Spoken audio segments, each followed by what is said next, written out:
Hi, everyone, and welcome to Tricycle's second annual Buddhism and Ecology Summit, Transforming Anxiety into Awakened Action. I'm Sam Mao, publisher of Tricycle, the Buddhist Review, and I'm pleased to be here with you for Not Too Late, Finding Hope in a Time of Despair with Roshi Joan Halifax and Rebecca Solnit. Today's event is part of a week-long series hosted in honor of Earth Day 2023. Tricycle is grateful to our partners, One Earth Sangha, Zen Peacemakers, and the Garrison Institute and their support for putting on this series. And we're pleased to be offering this virtual summit free of charge. If you'd like to support Tricycle with a donation, you can do so at tricycle.org/donate. If you'd like to rewatch any of the events from the series, the replays will be made available to all registrants after the week's events have concluded. We'll also share links to Rebecca and Roshi's latest books. Now, I would like to introduce our guests today. Roshi Joan Halifax, PhD, is a Buddhist teacher, founder and head teacher of Upaya Zen Center in Santa Fe, New Mexico, a social activist and author. She is a pioneer in the field of end-of-life care. She has lectured on the subject of death and dying at many academic institutions and medical centers around the world, and has received many awards and honors for her work as a social and environmental activist and in the end-of-life care field. Her books include The Human Encounter with Death, The Fruitful Darkness, Being with Dying, Cultivating Compassion and Wisdom in the Presence of Death, and Standing on the Edge, Finding Freedom Where Fear and Courage Meet. Rebecca Solnit, a writer, historian, and activist, is the author of 25 books on feminism, environmental and urban history, popular power, social change and insurrection, wandering and walking, hope and catastrophe. Her books include Orwell's Roses, Recollections of My Non-Existence, Hope in the Dark, Men Explain Things to Me, A Paradise Built in Hell, The Extraordinary Communities That Arise in Disaster, and A Field Guide to Getting Lost. A product of the California public education system from kindergarten to graduate school, she writes regularly for The Guardian, serves on the board of a climate group, Oil Change International, and in 2022 launched the climate project, Not Too Late. Welcome, Roshi and Rebecca. Thank you. Thank you so much. To get started, Rebecca, in Not Too Late, you described the climate crisis as being, in part, also a storytelling crisis. Can we start by talking a little bit about what you mean by that? And I also wonder if you would also describe it as a spiritual crisis. Yeah, and I think the spiritual crisis and the storytelling crisis are the same crisis. Capitalism would like us to believe that we're basically selfish individuals and private individuals, and what we most want and need is things money can buy, lots of stuff, plus maybe some sex and some people in our immediate vicinity, family, lovers.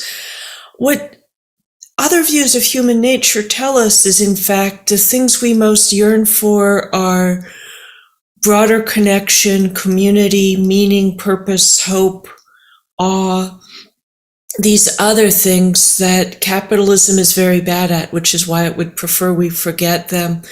So, and there's so many other stories about this. The stories about how change works that suggests that change is something the powerful hand down to us. And if, is one problem with it. Another problem with the story of change we often get is this also a kind of capitalist story I call instant results guaranteed or your money back. We have a demonstration on Monday if the powers that be don't fall to their knees on Tuesday. People too often go away expecting that nothing happened, that it didn't work, whereas change is actually often very indirect. There's ripple effects. It can take a while, etc. The nature of power is a story we're often told by it, where it exists at the center. It exists among the officially powerful politicians and the wealthy, but ordinary people amassed together can be more powerful than anything else. And storytellers, the ability to change the story, to frame the story, is also tremendously powerful. So, and then with climate itself, there's just so many ways the story can be told and told differently. One of them is, we see a lot of defeatist stories, that it's too late, we have no power, there's nothing we can do, nobody cares. I saw somebody actually on social media saying the climate denialists and the defeatists are telling us the same thing. Don't do anything. There's nothing we can do. And of course, there's not only so much we can do, but there's so much happening right now. The more closely you look, the more exciting it is how much is happening. The energy transition, the research on new, better materials and energy sources, the growth of the climate movement and the success of its ideas and becoming part of what the majority of people around the world believe, support, care about, and think is urgent. And then just other pieces of the story. I could go on forever, but I actually will not. The story that, people say we in these very unthinking ways, and that we haven't been hit by climate change, but the farm workers south of the San Francisco Bay Area in Watsonville and Pajaro have just been hit really hard by it, with a flood that broke a levee that should have been repaired but wasn't repaired because it was a poor area. The we causing climate change is not all humanity, because the top 1% of the wealthiest of us have a bigger climate impact than the bottom 15%, the bottom 50% of humanity. Not that I like those top and bottom metaphors, but let's just say the richest 1% has a bigger impact than the poorest 50% of humanity. So there's so many ways in which how we tell the story conceals or reveals what's possible, who we are, what we desire, what constitutes a good and meaningful life, what the future can hold. Thank you for that. Roshi, do you have anything you'd like to add about the climate crisis as a storytelling or spiritual crisis? I think that this is such an important question, Sam. First of all, our stories represent our views, and our views are deeply embedded within our society, and also how the economic structures, as Rebecca has pointed out, shape our experience. And we've been, in a certain way, colonized by late-stage capitalism. And we are in a process of decolonization, if you will, from the stories that have contributed not only to toxifying and mortifying the earth, but also psyches of people all over the world. And from my point of view, the value of practice to look deeply into reality, to see the truth of impermanence, to understand the power of the realization of pratitya samuppada, of co-arising or codependent arising, or paratantra, of interconnectedness, interdependence, interpenetration. To understand there is no inherent self in the absolute sense, but that we are composed of, all of the elements, and in a way we are inhabiting each other. Our subjectivity is coextensive with all of life. And so being able to have the quality of mind to perceive reality deeply will make it possible for us to actually shift our view of reality, not the distorted view of reality that is promulgated by the economic systems that are in control of so much of our world today. And it takes determination. The Buddha said, my dharma is swimming upstream. And this is kind of an upstream swim, quite frankly. But you know what swimming upstream does for us, Sam? It makes us a heck of a lot stronger if we manage to navigate against the current of the times toward a reality that is sane and compassionate. Another thing I think that is important is to understand the role of myths in society. And we know that myths have had a tremendously important presence in culture for thousands of years. And in a way, we've jettisoned the typical myths that would guide our culture toward greater integrity. And myths come out of the social structure and out of the psyche, both. The social structures that we live in are reflected in the psyche, and the psyche influence our social structures. And those structures are reflected inside of the stories that are told through time and that are also timeless and point toward timeless truths. And I think what Rebecca has written about, and of course, much of my work is, how do we actually come back to narratives that are generative, that are constructive, and that are liberating. And this is the work that both Rebecca and I are engaged in now in our different ways, but our interconnected ways. If I may, one more thing I want to say is we are constantly told we live in an age of abundance, and some of us do live in material affluence and comfort. But part of that story is the idea that what the climate crisis requires of us is renunciation. I learned once from a Buddhist leader that, or maybe a Catholic person, that renunciation can be great when you're giving up something terrible. But the idea that we're now living in abundance and must go to austerity, I think can be turned on its head when you look at the ways that we are austere in all these other ways, and austere in meaning, purpose, hope, social connection, justice. We're impoverished in clean air and clean water, in healthy topsoil, in the survival of so many species, in the health of the ocean. And we either feel it as a kind of moral injury, or we go for a kind of moral numbing, something Roshi knows a lot and talks about so beautifully, a moral numbing in order to not feel it and go around half dead. And early in the 21st century, there was the reality that we didn't have good energy solutions, what I think of as the Al Gore era of Priuses and compact light bulbs. We actually now have amazing energy solutions. We could produce so much more electricity than we could ever actually need with solar and wind alone.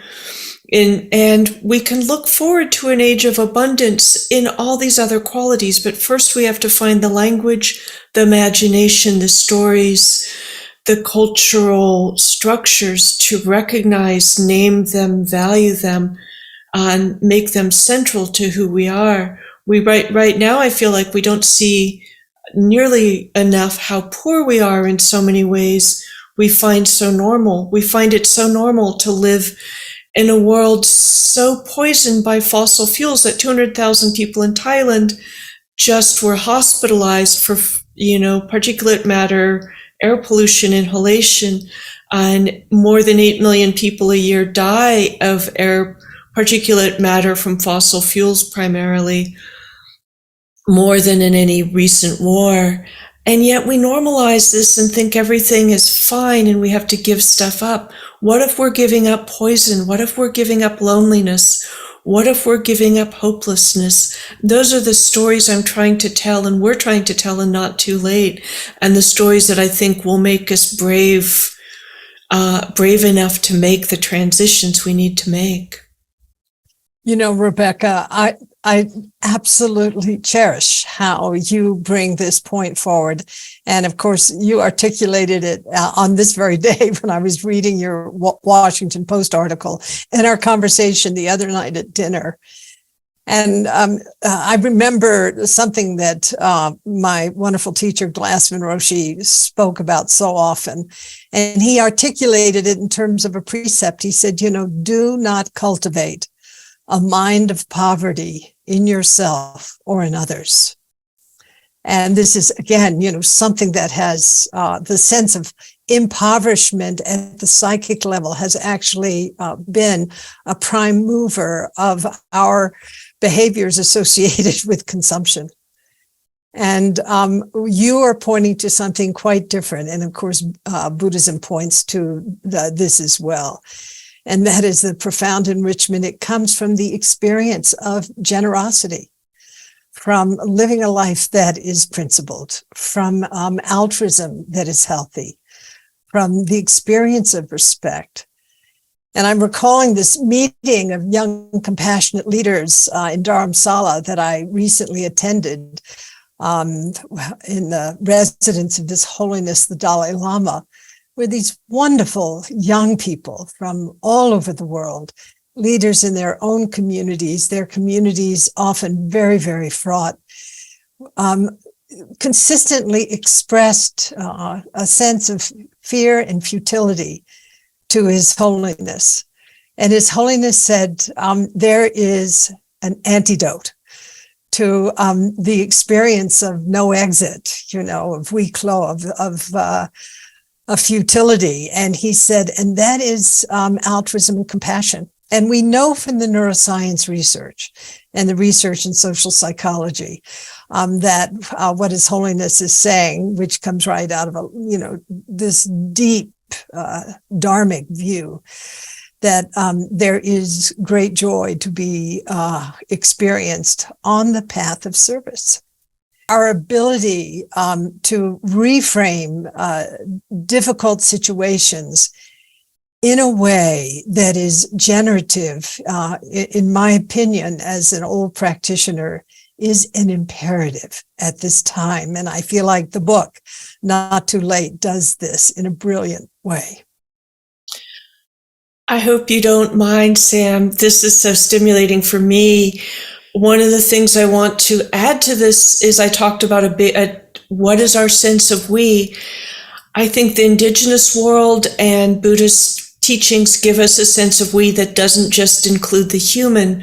Roshi herself told me an extraordinary story, I think from Costa Rica, and my collaborator who's based in Fiji with her husband and his family who are indigenous Fijians tells a similar story in the book about making decisions about interacting with nature based not only on what you need, but what nature needs, on what Robin Wall Kimmerer calls reciprocity, yes. And seeing how we cut, what trees we cut down, how many we cut down, who's allowed to cut them down, when we cut them down, which was in Roshi's story, how we harvest fish in Thelma's story, as being not only what do I need, but what are my reciprocal obligations, my relations with the natural world I'm benefiting from, creates a really different way of relating to all these things science at its worst calls natural resources.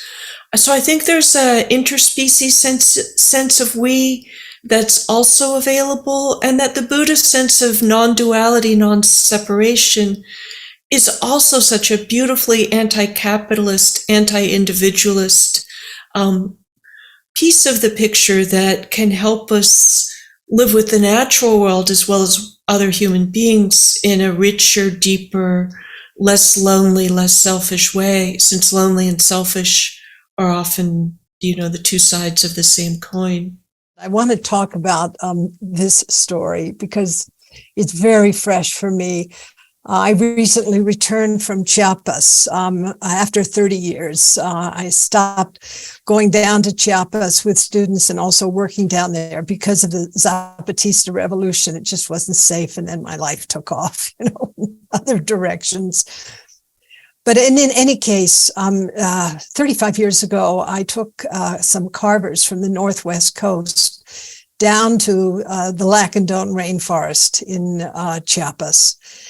And part of their mission was to reintroduce the Ads to the Lacandon, who had fled out of the Yucatan in the 1400s with the advent of the Spaniards. And the Lacandon took refuge in this very dense and inaccessible rainforest further north. And the village we were in was called Naha, Big Lake. And every so often, they bring down, the villagers bring down a mahogany tree and carve a canoe for the village. Now, a mahogany tree, from the point of view of the Lacandon, is a living being. It has a spirit. It's alive. And it affects the whole sort of world of the Lacandon. And the canoe is a living being as well. And the only men who were allowed to chop down this mahogany tree in order for a new canoe to be made as the old one was rotted out were men whose wives were pregnant. And when I was told that, I was really stunned. I thought, exactly.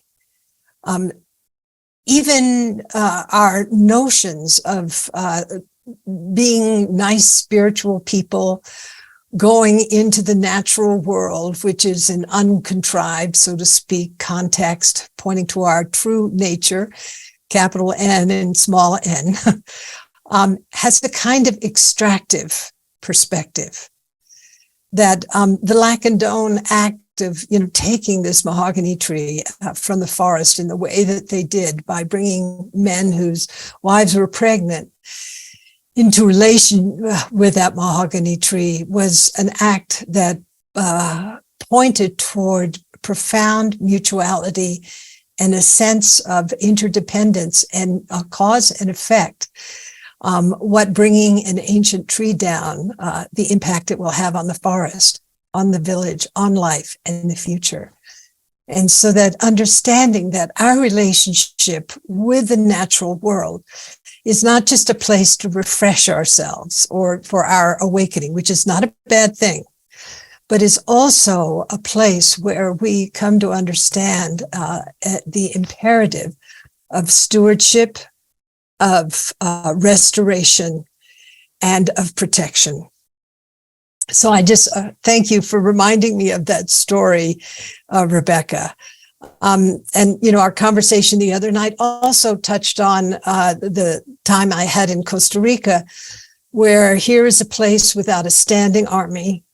Here is a place without militarized police, with universal health care, with universal education, where in 1948, all of these mandates were actualized by Figueres, President Figueres, where Blacks were given the vote, where Indigenous people were given the vote, and where the mandate was made for the restoration of, vast pasture lands that had been, created by cutting a forest, where high percentages of these pasture lands now are environmentally restored. And I can say that being in that environment for some time had the effect literally of disarming me. In other words, the kind of resistance I feel to the society that we're living in, where I feel some degree of armoring, being in a world which, Figueres just made these radical decisions quickly and efficiently, and bravely and boldly, and such a visionary, has created a society that, the Costa Rican society that, has its problems. Every stick has two ends. But I can say just the sort of subtle field of being in that kind of environment, which has, the whole world could be like that. We can demilitarize the whole world. And the environmental impacts of militarization, not just the psychic impacts, but, the environmental impacts are so consequential. So, so much is based on our capacity to reframe, to come from a story that is generative, and to be able to, step into and take forward stories that are based in an imagination that is fundamentally moral and visionary. So you've been talking about some of the stories that have failed us in some ways, and then also some of the stories that have been more generative. One I'd like to return to is this idea that many people have that action on climate change is somehow asking us all to make do with less. And like you said, Rebecca, one of the things you do in Not Too Late is turn this idea on its head and say, how can renunciation and action on climate enrich our lives? Can you give more specific examples of the ways that action on climate change and renunciation can enrich our lives? Yeah, and what are we renouncing? If we renounce the fossil fuel industry, we give up one of the most destructive political forces worldwide, whether it's fueling Putin's, invasion of Ukraine, an attempt to manipulate the EU, which happily has backfired, the corrosive power of some of the authoritarian regimes in the Middle East, or the power of Chevron, Exxon, Shell, etc., on governments around the world, including in the US.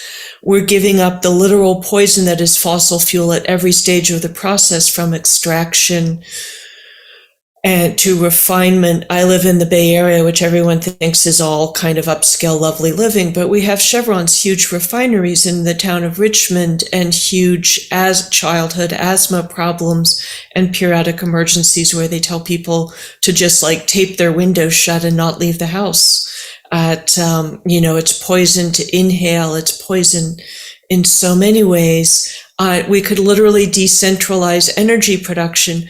No country on earth will ever have a monopoly on sun and wind, no region really. And so energy production can happen more or less, differently, because Norway has a different climate than Kenya does.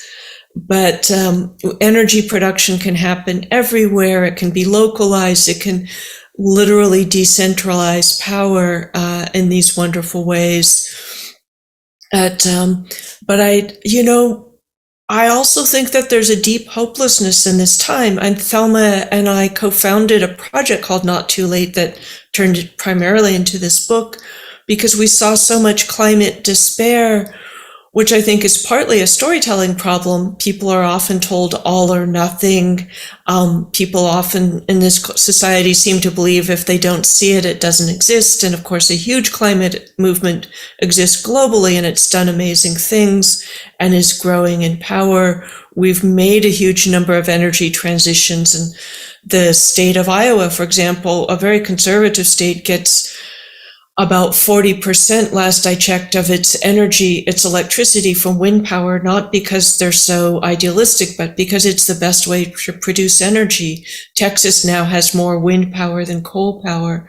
We're not beginning this process. We're in the midst of this process. So the renunciation, what if you're giving up bad things? What if you're giving up things that make you miserable? What if you're giving up things that make things worse? And the big picture for that, for me, is what if you're giving up poverty rather than abundance? What if you look at all the ways we live in an age of poverty and could live in an age of abundance, versus the conventional climate story and the one that the fossil fuel industry tries to tell? Oh, we now live in an age of abundance, and they want you to give it all up to live in an age of austerity. And that happens around, for example, eating a lot of red meat. The cattle are really bad for the climate. Turns out that red meat in many ways is also bad for our health. And, you can look at other Buddhist ways in which the industry is, absolutely brutal and creates a lot of suffering for not only the animals, but the slaughterhouse workers. Maybe we're giving up being complicit in destruction if we give up hamburgers. Maybe Impossible Burgers are tasty enough. So there's so many ways a story can be told. And the big problem is that there are a lot of beneficiaries of the status quo who want us to think that we're all beneficiaries of the status quo, but a lot of us are victims of the status quo. And then the last bit is to always go back to that we. Who is we? Forests and wildlife, whales and oceans are not beneficiaries of the status quo. The people in the low-lying Pacific Islands are not beneficiaries of the status quo, and some of them are in our book talking about facing homelands that are going to go underwater because of the melting ice. The farm workers of Watsonville, whose houses just went underwater from a climate-driven atmospheric river flood, are not beneficiaries of the status quo. People facing famine in the Horn of Africa because of climate change-induced drought are not beneficiaries of the status quo. So it's always about who is we? And I think that's a fundamental Buddhist question. Buddhism always invites us to have the biggest we possible, the we that includes all beings, the we that in the Bodhisattva vow to, keep reincarnating to save all beings, really includes all of them, not just Americans or rich people or white people or the global north or the people alive now, not the people who will be alive in 100 and 1,000 years. And so those are some of the ways we can change the story, and change the story changes the cost benefit analysis in some really profound ways. Rebecca, I'm always in awe of how you take all these threads and weave them into a whole cloth. And one of the threads that you mentioned that, it's also in this fantastic book that just is coming out right now, has to do with traditional ecological knowledges. Indigenous people have for millennia had both a very sacred and practical relationship with the earth. And more, this is being given attention to. The predatory process of colonization tragically disrupted the life ways of so many indigenous peoples. But the thing about traditional ecological knowledges, these knowledges are intact in many corners of our earth today. And the knowledges have arisen out of really thousands of years of trial and error in relation to the environment. And so the fortunate thing is that these knowledges have not disappeared completely and are beginning to make an important impact on how we relate to, for example, forests and fire.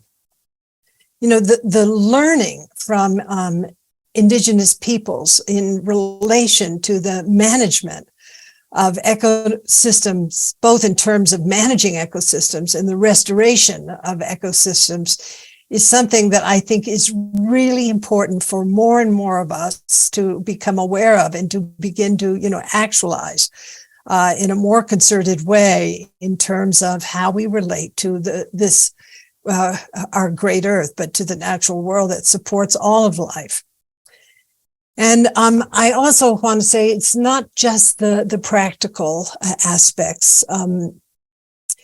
Just as you're pointing toward from the experience of those of us who are old Buddhists, the moral imagination, a sacred view, understanding reality from a bodhisattva perspective. All of this is actually reflected in the traditional ecological knowledges of so many indigenous peoples. And I feel that our relationship to these knowledges needs to be strengthened at this time. And I personally am very concerned being in the Southwest, where 750,000 acres in our neighborhood of old forest was burned to the ground this past summer. And, we can't afford that. I mean, the forests are our life generators. They're our lungs, whether they're in the equatorial area or here in the northern climes. And so being able to, find a way to relate to our forests that is healthy, generative, protective, and, healthy stewardship, I feel is essential at this time and relates very much to, what our views are in the Buddhist tradition. Yeah, can you say more about that, Roshi? I mean, you've talked about indigenous practices that can help us, but are there Buddhist teachings and practices that can help us feel more at home in an uncertain world? Well, I think there are actually many. And, one is being able to look at the truth of impermanence. I remember this is a stupid joke, and actually Rebecca has the true source. We had dinner the other night, and I think I trotted this one out, and she said, "No, it's actually from this." But anyway, Dalai Lama was asked, what do you think of the French Revolution? And His Holiness was reputed to have said it's too early to tell. So, in the Buddhist perspective, we see things both in a very granular way. So, in this sort of mindful way of, literally in the weeds, and how important that local perspective is, but also from the point of view of a much more, the 37,000 altitude view of seeing things, from a much larger perspective. And I think about this in relation to the Berlin Wall. I mean, I'm 80, so, I saw the Berlin Wall up, and wow, I saw it come down.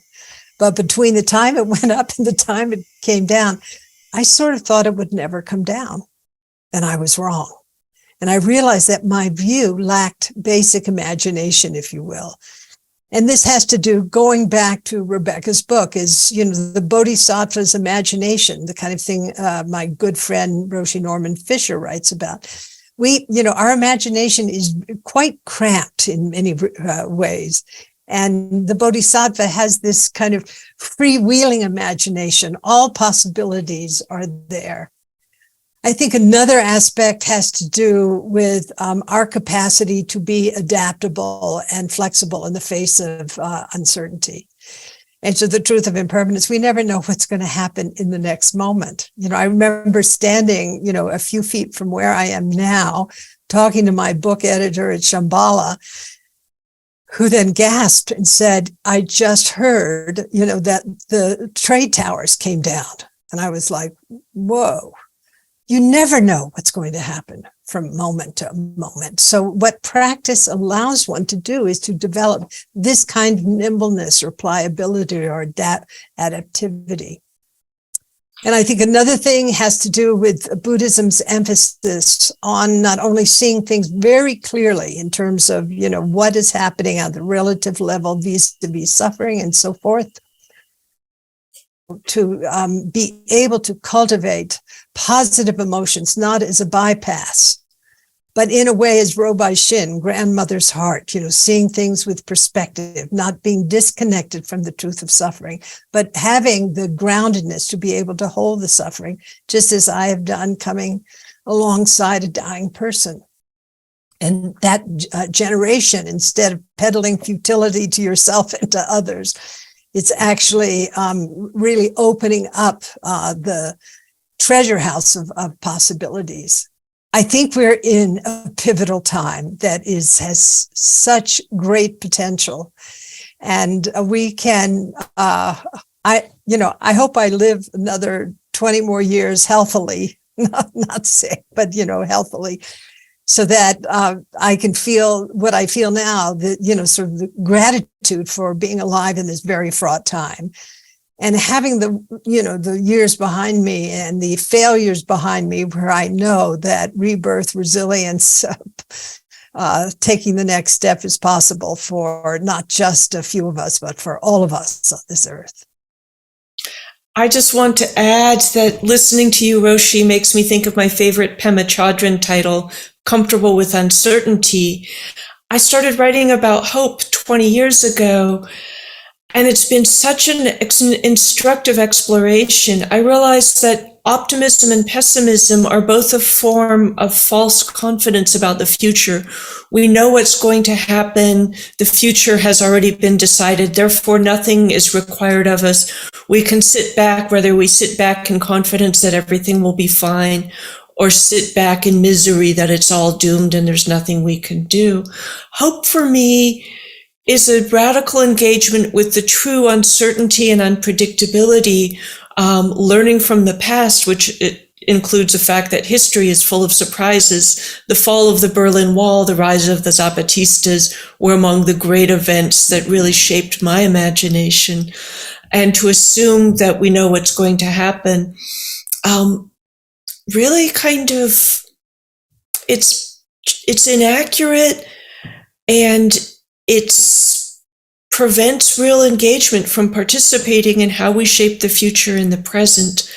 And so I think that Buddhism has a lot to say about that. That's very valuable. And that the basic orientation, the kind of the non-clinging to an idea of what the future is going to be, the non-attachment to outcome, or maybe you're hoping for an outcome, but not in the sense that it must be like this, but we care about this, we love this, we will live our lives in honorable and principled and devoted ways, and maybe there will be some fruit, but we can't assume we know what it will be. I also love seeing things where you do something and it has a huge impact, but not what you think. The Standing Rock movement against the Dakota Access Pipeline didn't stop the pipeline, although it might yet. It was a transformative thing for a lot of white people understanding indigenous rights and issues and worldviews. It caused Alexandria Ocasio-Cortez to decide to run for office and become a transformative political figure. So it had so many consequences, none of which could have been foreseen, none of which were the one obvious goal of stopping the pipeline. So really that kind of non-clinging of imagination to outcome, I think, is crucial for facing your own life in the most personal ways. It's also crucial for trying to take care of the world in the biggest and most public ways. And it's so much part of the equipment I'm committed to and we talk about in this book. You know, as we come to towards the end of our time together, I do want to stay on this, stay with hope and possibility, not in a sort of passive or naive way, but sort of in the way that you talk about in your essay, Roshi, in the book, where you say that some difficult spiritual experiences like grief and fear and moral anguish can be the doorways to hope and possibility. Not like you skip over them to get to these nicer states, but they're inextricably connected. So what would both of you say to somebody who's really stuck in this story of despair around the climate crisis, and what would you suggest to get that person to this sense of hope and possibility? I suggested it coming out of what I shared about what His Holiness said to these young activists. Don't sit in, the sort of miserable puddle of your futility. Do something. Go out there, be of service. You can, take action is basically what he was saying. And I think that is, in a way, the cure-all. That being compassionately involved in, just in the most modest way, or in the sort of big way that, say Greta Thunberg and other of our climate heroines and heroes are manifesting. I say yes, but small things count as much as big things in a way. And it takes moral nerve ultimately to work that equation. And I love that term, moral nerve, because it was coined by Joan Didion, and she said, it is a term that describes non-negotiable virtue. And ultimately, when you're serving others, what can arise is this experience of non-negotiable virtue, where you're standing over the abyss of suffering, the abyss of harm, and you move forward. And it might mean that you fall, take a big fall, but you also climb, claw your way back up to that edge of virtue. And that really fosters what I think is so important for us to consider, that is moral character. What is it to cultivate a moral character at this time? And I believe it is moral nerve, moral discernment, and moral sensitivity, and the capacity to not rest, hide out in futility, but to step forward. There's almost a kind of capitalism in how people try and calculate, will my actions have a payoff? Will it be in my pocket next week? This kind of graspingness, when the examples of both Standing Rock and Greta Thunberg tell us you don't know what your actions will do. One teenager on the spectrum sits down alone with a cardboard sign on a school strike 5 years ago.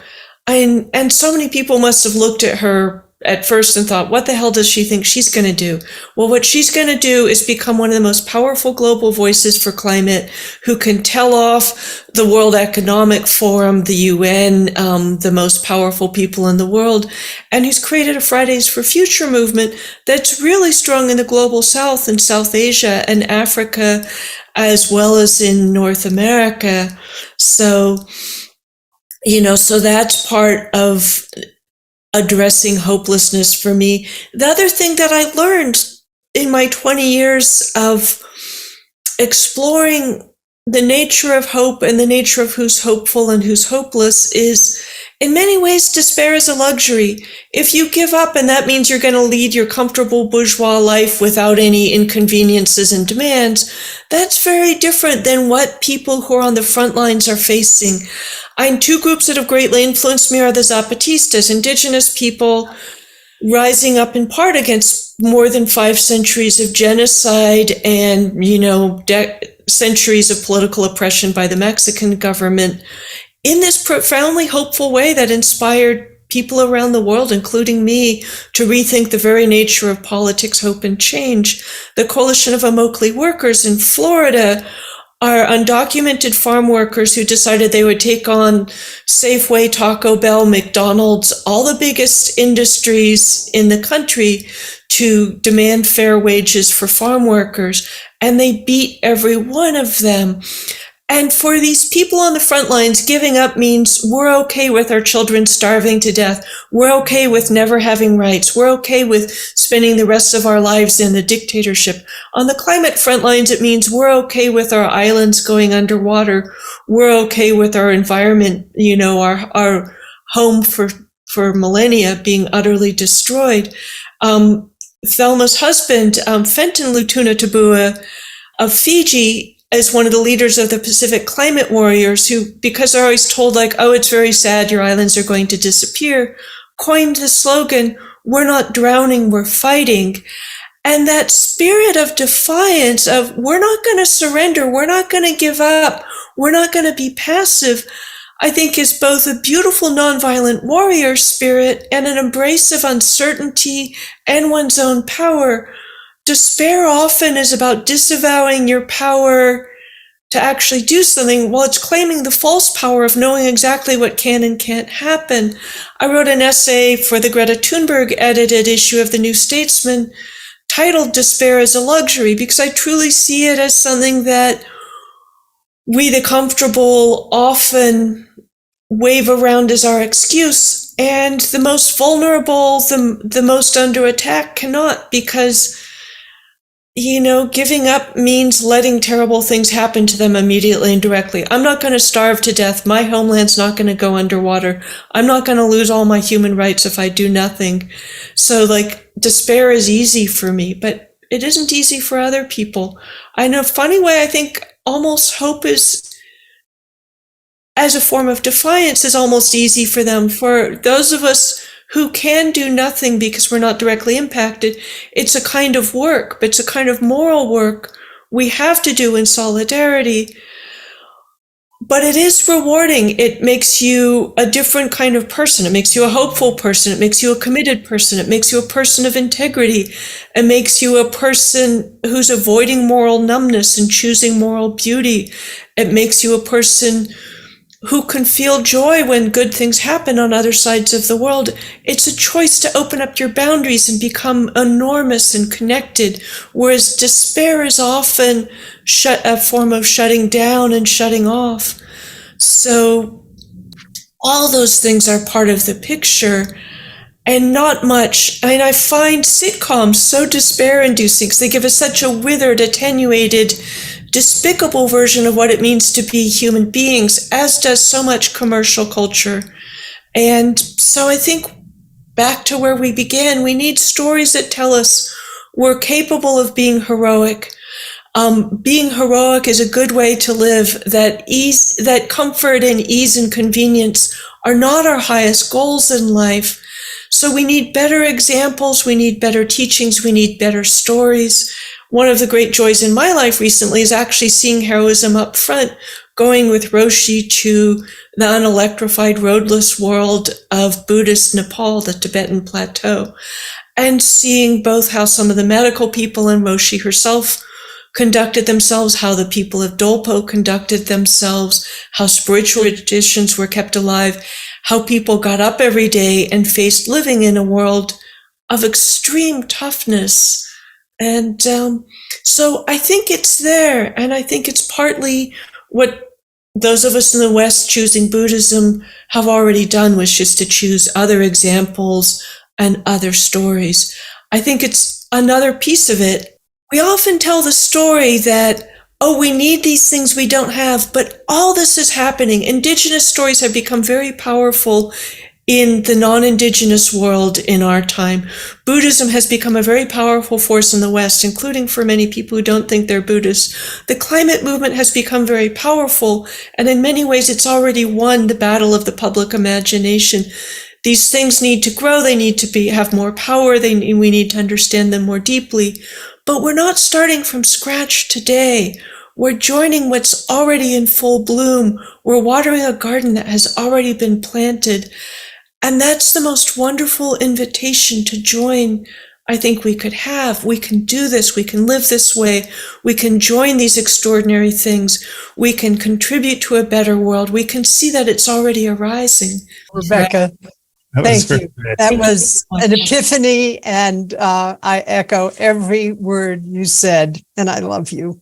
Thank you so much. Love you too, Roshi, and love doing the work, love embracing these remarkable new stories in our transformative time.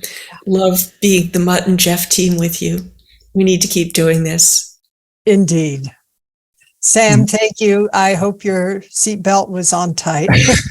Well, thank you so much, Roshi and Rebecca, and thank you everyone who's going to be tuning in from home. We hope that you enjoyed the conversation today, and we hope to see you at some of the other events in this week's series. You can check out the full lineup at tricycle.org/events. And again, if you'd like to donate to support this free offering, you can do so at tricycle.org/donate. Thanks again, and take care.